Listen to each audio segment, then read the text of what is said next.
Are you ready? Tell me you're ready. Well, happy belated Valentine's Day, whether you celebrate it or not. Happy Valentine's Day to you. If you don't celebrate it, that's okay. But Valentine's Day is always a nice time for romance and music. And Jennifer and I were delighted to be out and enjoy Michael Van Hevel along with his guest Nevin Campbell at the Holiday Inn this past Valentine's Day. I want to say special thank you to our friend Dana Piggott, who is the organizer and is planning to put on other events in our community. So thank you so much, Dana, for that.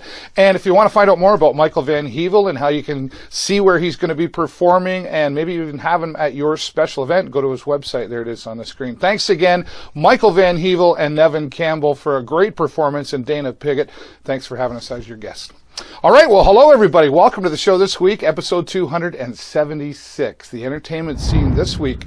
Passion for music. There's definitely a way to describe this next gentleman. My friend Rob Rook has made a career change and moving into the performance world, and he's going to tell his story. Let's go to the entertainment scene and talk with Rob Rook. The entertainment scene is brought to you by Body Moves. Visit them online at bodymoves.ca.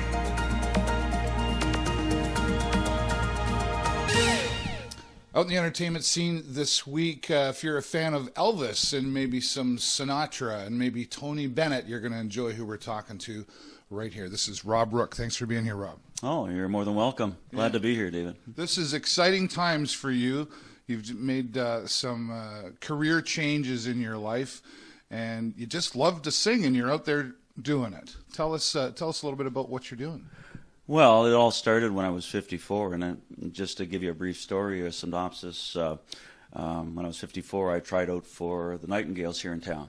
Having been from London, I knew nothing about the Nightingales or Carrie Beauchamp or anything like that, but I went to a church one day, and I sang "O Holy Night," and she liked my voice, and I got in the Nightingales, and I said, I actually got through that first step, and I'm singing with a wonderful chorus. Yeah. So, yeah. And you've done very well at entertaining and singing. You have such a powerful voice, and this has sort of been like a hidden passion for you for a very long time.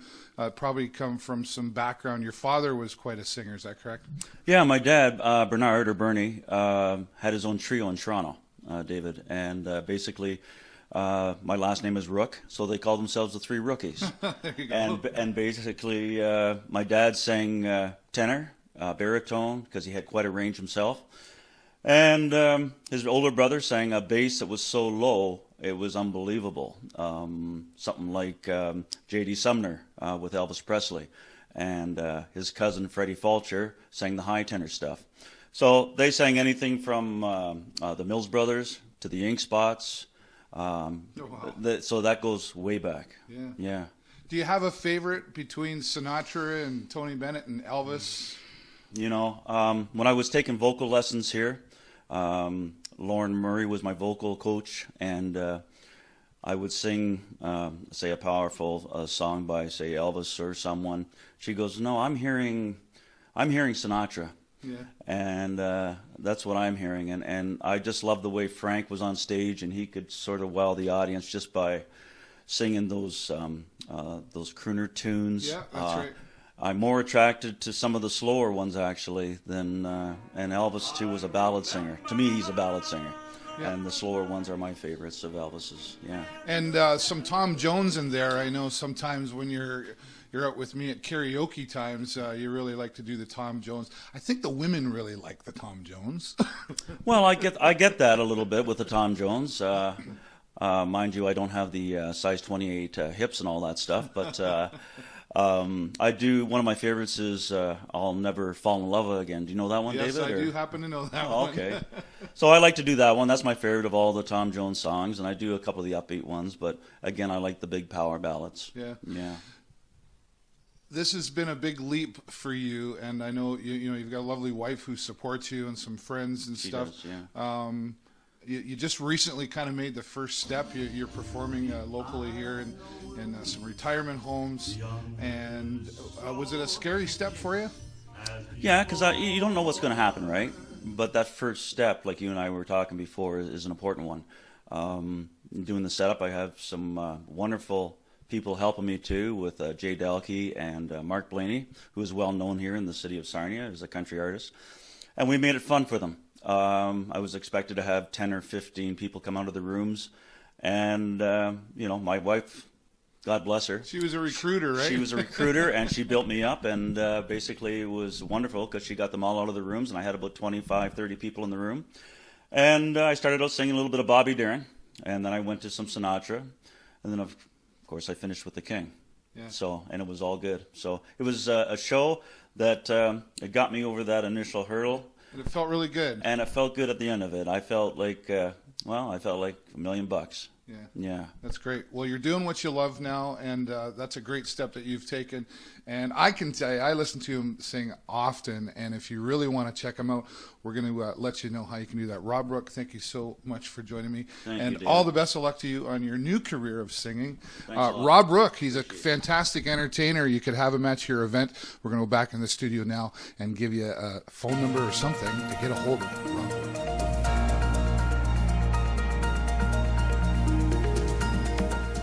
All right, Rob, thanks for talking with me here, and great performances in there. I've always had a great appreciation for Rob's voice. Very powerful and very smooth and genuine. You really just have to get out and enjoy him. There he is. You can get a hold of him by phone and talk to him about how you could have him at your events as well. And looking forward to... Rob comes out to karaoke often on Sunday afternoons at Rock and Roll, so I always enjoy hearing him sing. I know Jennifer really likes the Tom Jones. Thanks again, Rob Rook, and I know we're going to be seeing some great things from you. Now going out into the community, you like card games and supporting a great cause. Well, Myles Vanni from the Inn of the Good Shepherd talks about their new event called Catch the Ace. Take a look. This community segment is brought to you by AG Event Graphics. Visit them online at askguy.ca. Out in the community today, yeah, what am I wearing? I don't have my tie on today. Looks like you're cooking. Yeah, no, that would be absolutely dangerous. This is going to be dangerous enough. We're here at the college today because we're getting ready for the Celebrity Bowl. We'll talk about that coming up in the future. But Myles Vanni's here joining us about Catch the Ace. This sounds like a lot of fun, a really new thing you guys are doing. It really is. People may have heard about it, the big Catch the Ace draws down east, and pots of $1 million or so. Wow. So it's been kind of imported into Ontario, and we're doing the Catch the Ace now. Now there's some limits in the prize levels, but you can win up to $50,000. Yeah, well, like hello, which is good. Could you not use that? I could Certainly, probably. yeah. So I know it sounds really simple, Catch the Ace, but kind of explain to people how it works. So the way it works is that we have a draw every week, Thursday night, actually 2 draws at Boston Pizza, and so we sell tickets, kind of like a 50-50 deal. Okay. And if your ticket is drawn that night, then you get to come to the board and pull a card. There's an envelopes with all the different cards from the deck. All right. If you pull the ace of spades, then you get the bigger pot. Wow. So if the ace isn't drawn, then that money stays in the pot and continues to grow each week. And could reach up to $50,000 in value. Every Thursday night, I'm in. I know where I'm going to be. Boston Pizza. It sounds like a lot of fun. Great food, a lot of yeah. fun. Great and staff out there too. Exactly. Right? The management and the staff have just been great at Boston Pizza. Really supportive of it.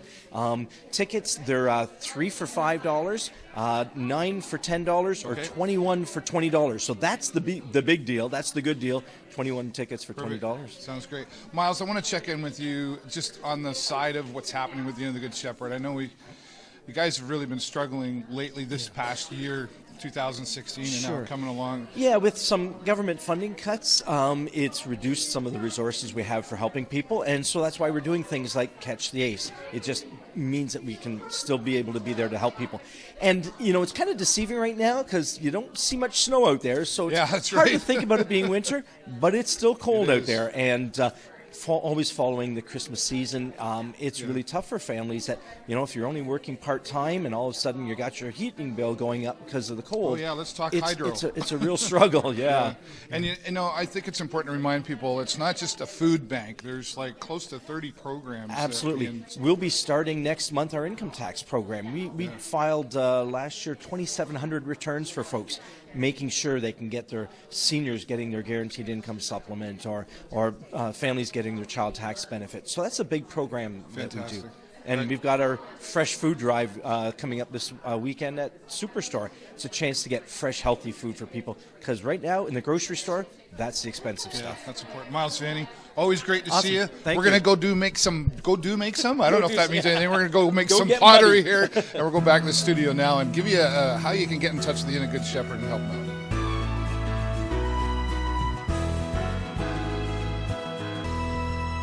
Always enjoy talking with my friend Myles Vanni. Good to see you, Myles. You saw we were there, some pottery and stuff, getting ready for the Empty Bowls event that's coming up March 31st. We'll have details about that, but also supporting the Inn of the Good Shepherd and the food bank that's at the Lambton College as well. But catch the Ace every Thursday night at Boston Pizza. Sounds like a lot of fun, and hey, could get up to $50,000. I think I'll be stopping by. Thanks, Myles. We'll look forward to the next time we see you.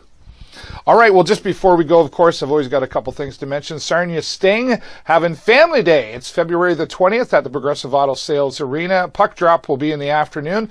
And go to sarniasting.com to get all the details for that. And don't forget, myself and Jay Peckham will rejoin me. He's been off for a couple of games, but we'll be glad to have him back behind the net with special commentary and some other cool things that you won't see anywhere else. Check it out on our website at tvsn.ca. And there's lots of other great things that have been added to the website, local news, cheap gas prices, and we'll just have a look, tvsn.ca. That's all the time I got for you this week. Have a great week and an even better weekend. I will see you next time right here on the show. Bye for now.